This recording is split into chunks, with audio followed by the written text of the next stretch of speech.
बेनज़ीर भुट्टो, नवाज शरीफ कब और क्यों गिरफ्तार हुए?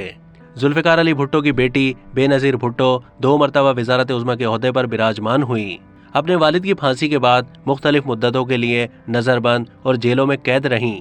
अप्रैल 1980 में बेनज़ीर को रिहा तो कर दिया गया, मगर मार्च 1981 में ज़िया हुकूमत ने उन्हें एक मरतबा फिर गिरफ्तार कर लिया, जिसके लिए अल जुल्फ़िकार नामी तंजीम की जानिब से PIA की फ़्लाइट हाईजैक करने को जवाज़ बनाया गया।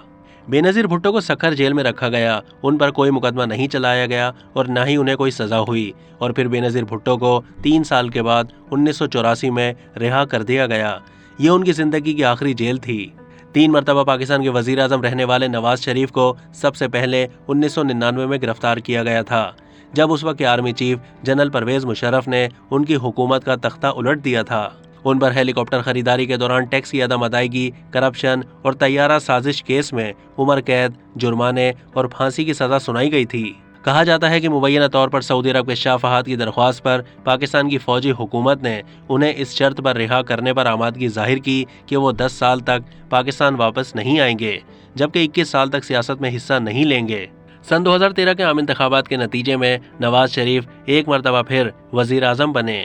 इस्लामाबाद की एहतसाब अदालत ने 6 जुलाई 2018 को उन्हें एवन फील्ड रेफरेंस में सज़ा सुनाई, और 13 जुलाई 2018 को आम इंतखाबात से सिर्फ 2 हफ्ते पहले जब वो बैरून मुल्क से पाकिस्तान वापस आए तो उन्हें एयरपोर्ट पर ही गिरफ्तार कर लिया गया और अडियाला जेल भेज दिया गया।